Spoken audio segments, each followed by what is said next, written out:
मैंने जब दूसरी शादी के लिए पैगाम निकाह भेजा तो एक तलाक याफ्ता खातून, अल्हम्दुलिल्लाह मेरी उनसे औलाद है, हम 14 साल हो गए, हमारी 13 साल हो गए, अच्छी जिंदगी गुजर रही है, अल्लाह और गुजारे।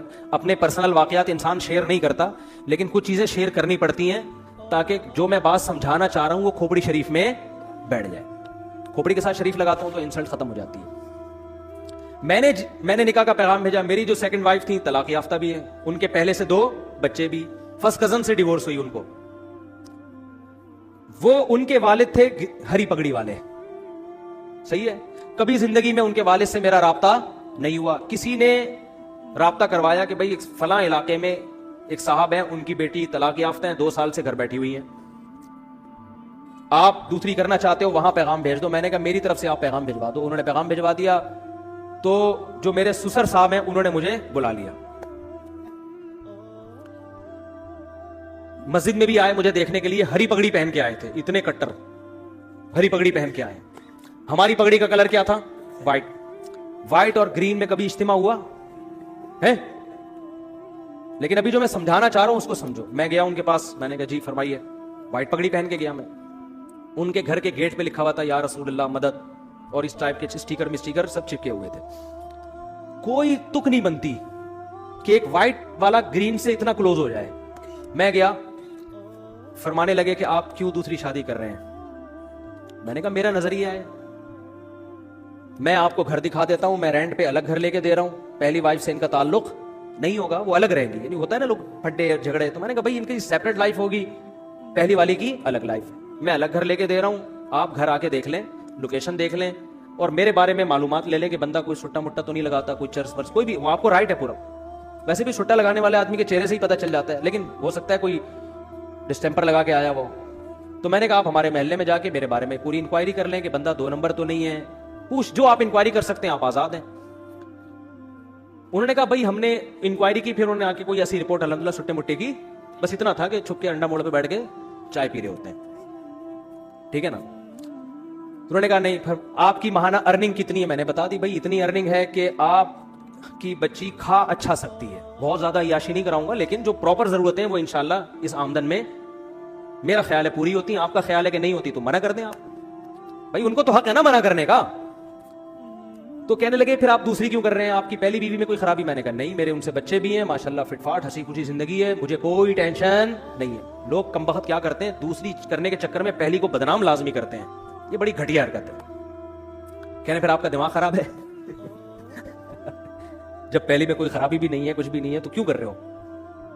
मैंने कहा मेरा नजरिया है कि मर्द को इस जमाने में ज्यादा शादियां करनी चाहिए ताकि खवातीन का घर बसे। तलाक याफ्ता बेवा बहुत सी औरतें बैठी हुई हैं। बहुत ज्यादा जब बहस हुई, मैंने कहा देखें मैं दूसरी क्यों कर रहा हूं, ये मेरा हेडेक है, मैं अपने फायदे के लिए कर रहा हूं, मैं आपके फायदे के लिए नहीं कर रहा। मुझे पता है कि मुझे इस एज में कोई कंवारी लड़की नहीं मिलेगी, सही है ना। दूसरी का सुनते ही लोग क्या हो जाएंगे, भाग जाएंगे। मुझे कोई ऐसी खातून ही मिल सकती है कि जिसकी जरूरत हो, जिसको रिश्ते कंवारे लड़कों के ना मिल रहे हो। तो मैंने सुना था आपकी बेटी तलाक याफ्ता है, 2 बच्चे भी हैं, तो 2 बच्चों के साथ आजकल कौन किसी को एक्सेप्ट करता है? तो अगर आपका ख्याल यह है कि आपकी बच्ची के लिए मैं बेहतर हूं दूसरी पे, तो आप करें। अगर आपको कोई कंवारा मिल रहा है तो कतन ना करें आप मुझसे। मैं भी आपकी जगह होता तो कंवारे को तरजीह देता सेकंड मैरिज वाले पर। भाई बाप तो अपनी बेटी के लिए अच्छा ही सोचेगा ना। मैंने उनसे कहा अगर आपको अपनी बच्ची के लिए इस उम्र में, मेरी उम्र उस वक्त होगी मेरा ख्याल है 15 साल पहले, कितने साल का मुझे होना चाहिए, यंग था मैं, इससे तो बहुत अच्छा था जो आज हो ना, मैं इससे तो बहुत ही हटो बच्चों किस्म का था। तो मैंने कहा कि अगर आपको कोई कंवारा लड़का अपनी बेटी के लिए मिलता है कि जिसके साथ कोई दूसरी बीवी मौजूद ना हो, तो मैं खुदा की कसम आपकी जगह होता तो मैं भी उसको तरजीह देता। अच्छे से अच्छा ही सोचना चाहिए।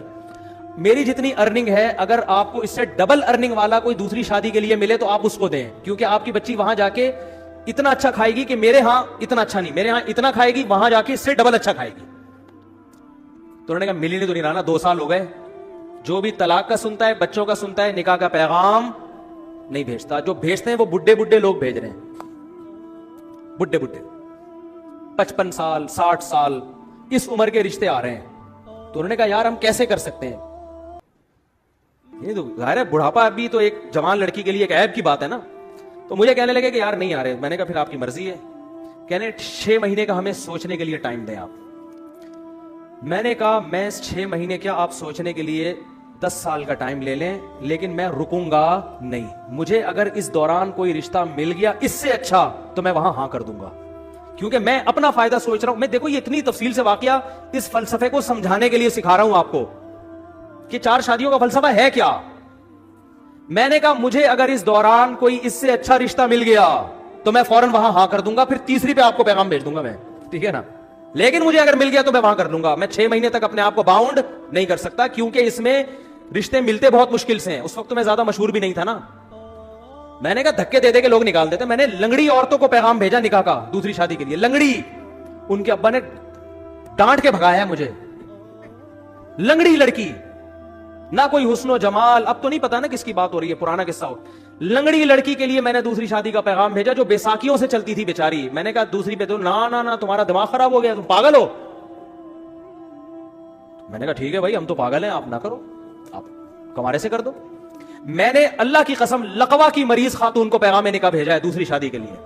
लकवा की, मुंह नहीं हो जाता थोड़ा सा लकवा से, ऐसी लड़की को पैगाम निकाह भेजा था दूसरी शादी। मैं बिल्कुल यंग था, क्यों, मुझे पता था भाई दूसरी पे रिश्ता मिलना बहुत मुश्किल काम। कोई बात नहीं, थोड़ा सा ऐप बर्दाश्त कर लो, एक फलसफा नजरिया जिंदा हो जाएगा। मुझे कोई खास फायदा नहीं था, एक टेंशन ही लेके पालता। लेकिन मैं जब 4 शादियों पे बयान करूंगा तो लोग कहेंगे ना आपने अमल किया। तो मैं ये मिसाल तो दे सकता हूं कि हाँ मैंने अमल किया। मैंने बहरी लड़कियों के लिए निकाह का पैगाम भेजा। बहरी, समझा, गूंगी बहरी। जिस शादी दफ्तर में पैगाम लेकर गया उस खातून ने मुझे इतना डांटा है, आपको शर्म नहीं आती। मैंने कहा देखे मैं दूसरी शादी करना चाहता हूं, कोई बहरी लड़की, बहरी माजूर भी लड़कियां होती है ना आपके यहां, तो उनको कोई मिल नहीं रहा होता ढंग का आदमी। पहला वो मिलेगा उनको भी गूंगा बहरा ही, तो वो भी गूंगा बहरा, ये भी गूंगी बहरी, दोनों बैठ के पता नहीं ब्लूटूथ के जरिए लड़ रहे हैं वाईफाई से कनेक्ट हो रहे हैं आपस में, ठीक है। तो इतना बुरा समझा जाता है। हालांकि देखो कोई गूंगी बहरी होती तो कम से कम उसको हम घर दे रहे हैं, अलग ठिकाना दे रहे हैं। लेकिन शादी दफ्तर में खातून बैठी और डांट के भगाया उन्होंने मुझे, क्या आपको शर्म नहीं आती, आप दूसरी शादी की बात कर रहे हो, दिमाग खराब हो गया आपका, ऐसे भगाया। मैंने कहा हमारा तो दिमाग खराब हो गया, हम तो करेगा, आपको नहीं। लंगड़ी लड़कियां, गूंगी बहरी लड़कियां और लकवा की पेशेंट, बहुत उम्र में अपने से ज्यादा उम्र की औरतों को भी पैगाम भेजा। मैं यंग था और मैं 48 साल की खातून को, कंवारी थी लेकिन 48 साल की हो गई, रंग भी ब्लैक, उनको मैंने निकाह का पैगाम भेजा। उन्होंने कहा नहीं, दूसरी बीवी मैं नहीं बन सकती। मैंने कहा बैठे रहो, एंजॉय, अब तक एंजॉय इन्ना लिल्लाह हो चुका होगा मेरा ख्याल है, अब तक एंजॉय करो लाइफ। भैया वो ठीक है, नहीं करें, उनकी मर्जी है, मैं कोई मजाक नहीं उड़ा रहा, उनकी मर्जी है। उनको शौहर इकलौता चाहिए था। अब 48 साल में इकलौता जो मिलेगा कम से कम 58 साल का होना चाहिए उसको ये भी कम से कम बता रहा हूं, वरना 68 से कम का नहीं मिलेगा। तो अब क्या हुआ, तो जो हमारे ससुर थे, क्या है अल्हम्दुलिल्लाह, अल्लाह उनकी जिंदगी में बरकत दे, तो उन्होंने मुझे कहा कि भाई आप दूसरी क्यों कर रहे हैं, ये तो बड़ा मसला है यार, ये तो यूं, ये तो यूं। मैंने कहा भाई आप 6 महीने सोचें, आप 1 साल सोचें, अगर इस दौरान मुझे आपसे बेहतर मिल गया तो मैं वहां चला जाऊंगा, आपको मुझसे बेहतर मिल गया तो आप वहां चले जाएं। मैं बाउंड नहीं कर सकता अपने आप, बाउंड तो करना ही नहीं चाहिए भाई, आजाद हंसी जिंदगी गुजारो। वो 6 महीने गुजर गए, ना मुझे मिला ना हम भी जहां जाते, और हम कहां कहां गए हैं। बाज लोग ऐसे बैठे होते हैं, मुझे कह रहे थे रिश्ता ही नहीं मिल रहा। मैं कहता हूं यहां बैठ के तुम्हें तो नहीं मिलेगा रिश्ता, हमें भी नहीं मिला। तो उन्होंने फिर फोन करके मुझे दोबारा बुलाया। अच्छा, मेरी ये खाला मेरा साथ दे रही थी, खानदान में कोई भी ऐसे मौके पे आपका साथ नहीं देता। वो खाला भी इसलिए दे रही थी, वो बेवा थी और किसी की दूसरी बीवी बनी थी वो, वरना वो भी कहां देती। तो उनको ले गया मैं। जब हम वहां गए हैं, पहुंचे हैं, तो मेरे सास ससुर, अल्लाह उनकी उम्र बरकत दे, मेरे सामने आके बैठे और कहने लगे, मेरी खाला भी थी, उन्होंने कहा भाई बात सब तय हो गई कि भाई चलो। अब देखो उन्होंने ना मेरी 4 शादियों वाली किताब पढ़ी, ना मसलक देखा। उनको पता था भाई बेटी की जरूरत है, बच्ची को कब तक घर बिठाएं हम, और जैसे जैसे उम्र जाया होगी इस किस्म के रिश्ते भी मार्केट से शॉर्ट हो जाएंगे। Something is better than nothing. मसलक को मत देखो, सही है ना, बच्ची को घर मिल रहा है, ठिकाना मिल रहा है, मियां मिल रहा है, और बच्चे भी रख रहा है याद में, तो बस और क्या चाहिए। तो उनके सामने मुझे तकरीरें नहीं करनी पड़ी है 4 शादियों के फजाइल पर। उनकी नीड थी, उनकी जरूरत थी, उनकी समझ में आ गया। 6 महीने बिठा के भी देख लिया मजीद, 2 साल पहले 6 महीने और। उनका भाई रिश्ते आए इस दौरान, सब आड़े तिरछे आते हैं, आड़े तिरछे। तो उन्होंने कहा यार ये बंदा ठीक ठाक लग रहा है। फिर मेरी खाला ने उनसे ये बात कह दी कि ये मजीद शादी नहीं करेगा, मुझसे पूछे बगैर कह दी। वो भी भर गए, अबे ये क्या, चलो हम दूसरी पे दे रहे हैं, अभी फिर मजीद भी करेगा ये। अच्छा, मेरी खाला ने मुझे नहीं बताया, हम आ गए घर, मेरी खाला ने कहा कि मैंने उनको तसल्ली दे दी है कि वो तीसरी शादी नहीं करेगा, ये मैंने तसल्ली दे दी। मैंने कहा आपने किससे पूछ के तसल्ली दी उनको? यानी मुझे पता है तेरा दिमाग थोड़ी खराब है, तू शादियों में शादी करता है, और कोई काम नहीं है तेरे दुनिया में। मैंने कहा मैं करूं ना करूं वो मेरा हेडेक है, लेकिन ये क्यों जबान दे दी जाके, वो कोई पूछ थोड़ी रहे थे हमसे। अब मैंने कहा मामला हो गया खराब, अब अगर मैं करूंगा तो जबान क्या हो जाएगी, खराब। तो मैंने क्या किया, मैंने अपने ससुर को फोन किया कि मुझे आपसे बहुत जरूरी बात करनी है, ये निकाह से पहले एक बहुत जरूरी बात करनी है। अच्छा, पहले उनका फोन आया कि हमें आपसे एक बहुत जरूरी बात करनी है। मैंने कहा मुझे भी आपसे बहुत जरूरी बात करनी है। मीटिंग हुई, मैं उनके घर चला गया, उसी तरह आके बैठा, सास ससुर मेरे आके बैठे सामने। मैंने कहा पहले आप, उन्होंने कहा नहीं पहले मैंने कहा पहले आप बताएं। तो उन्होंने कहा कि हम आपसे निकाह नामे पे लिखवाएंगे कि आप मजीद शादी नहीं करेंगे। मैंने कहा मैं जिस जरूरी बात के लिए आया था वो ये था कि मैं अभी से लिख के दे रहा हूं कि मैं तीसरी लाजमी करूंगा, इसी की तैसी। मैंने कहा मैं करूंगा। अब वो गुस्से में आ गए ना, क्या आपका दिमाग खराब है, आप तीसरी शादी भी करोगे, पागल हो गए हो। मैंने कहा मेरा दिमाग खराब है कि मैं दूसरी कर रहा हूं, मुझे क्या जरूरत है, मेरी पहली बीवी फिट ठीक ठाक माशाल्लाह, फिटफाट, कोई बीमारी नहीं उसको, मेरे उससे बेटा भी है, बेटियां भी है, सब औलाद, हंसी खुशी जिंदगी गुजर रही है, मेरा दिमाग खराब है, मैं दूसरी शादी कर रहा हूं। मैंने कहा मैं अगर कर रहा हूं अपने फायदे के लिए तो आप भी अपने फायदे के लिए कर रहे हैं, तो कल किसी तीसरी औरत को अगर जरूरत पड़ती है उसके फायदे के लिए मैं करूं तो मैं वहां भी करूंगा। हाँ, मुझे रिश्ता ही कोई ना दे के पहले एक जब होती है तो रिश्ता मिलना मुश्किल, दो हो जाए तो और ज्यादा मुश्किल, ना दे तो वो उनकी मर्जी है, हो सकता है सारी जिंदगी ऐसी बैठ रहा हूं।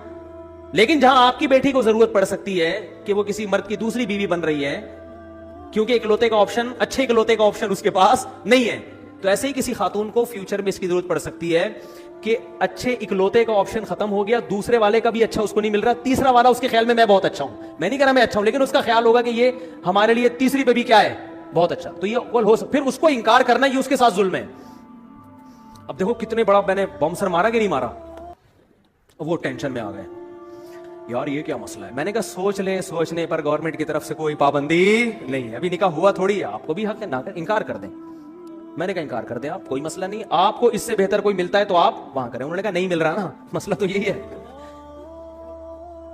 मिल रहे हैं, बुड्ढे बुड्ढे लोग आ रहे हैं, कोई कह रहा है कि इससे हम जॉब करवाएंगे, जवान आ रहा है तो कह रहा है ये जॉब करेगी, और अगर बुड्ढा आ रहा है जो पैसे हैं तो, लेकिन बुड्ढा है, वो पैसा है लेकिन बंदा क्या है, उम्र में बहुत ज्यादा है, तो फिर वो सोच में पड़ गए। तो फिर वो मेरे सामने मेरी सास से कहते हैं कि इतनी बात है कि बंदा 2 नंबर नहीं है इतनी, ये लफ्ज उनका मुझे याद है कि जो इसके दिल में है वो उसकी जबान पर, और फिर वो कहने लगे कि 1 नंबर आदमी का मिलना बहरहाल मुश्किल है, ये बंदा में कोई घुमा नहीं रहा बात को, अपनी तारीफें करनी नहीं चाहिए, वो कर रहे थे ना, इसलिए मैं पार्सल कर रहा हूं। उन्होंने कहा इतनी बात जरूर है कि बंदे में घुमा नहीं रहा बात को, कि घुमा रहा है, यूं कर रहा है, इधर नहीं, एक्चुअली देखेंगे, वो सीधा सीधा कह रहा है भाई जब दूसरी है तो इस्लाम में तीसरी भी जायज है।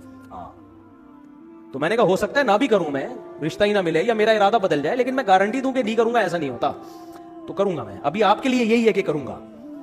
शादी हो गई अल्हम्दुलिल्लाह, बच्चे हैं मेरे, बेटे हैं, उनसे अल्लाह का शुक्र है अच्छी जिंदगी गुजर रही है, अल्लाह आइंदा भी गुजारे, घर मिल गया, ठिकाना मिल गया, फिर हमने एक और भी कर ली तो मैं एक मजलिस में एक आलिम के पास बैठा हुआ था, वो मुझे कह रहे थे कि यार ये क्या 4-4 शादियां। मैंने कहा देखें, जिसको जरूरत होगी ना उसकी समझ में 4 शादियां आएंगी, जिसको जरूरत नहीं है उसको किताबें भी समझाते रहो, 2-2 घंटे की तकरीरें करते रहो, उसकी खोपड़ी में बात नहीं बैठे।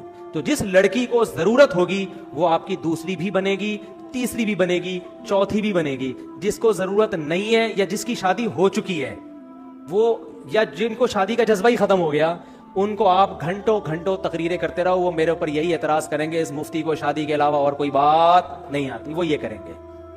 तो देखो मेरी जो सेकंड वाइफ थी उनको तो ना मसला के एक, वो फिर अलग, अल्लाह का शुक्र है वाइट चैनल हो गया, वो बाद में चैनल चेंज हो गया वो ठीक है ना, ठीक है। तो उनको तो ना इससे कोई गरज कि भाई बंदा देवबंदी है कि बरेलवी है कि अहले हदीस है, उनको ना इससे गरज इसने 4 शादियों पे किताब लिखी है कि नहीं लिखी, उनको इससे भी गरज नहीं। उनको पता था भाई हमारी बच्ची को अलग घर लेके दे रहा है, खर्चा उठा रहा है, इससे बेहतर ऑप्शन हमारे पास नहीं आएगा, इस ऑप्शन को मिस मत करो। तो जिसको जरूरत होगी उसकी समझ में आएंगी, 4 शादियां भी आएंगी, 2 शादियां भी आएंगी, 3 शादियां भी आएंगी।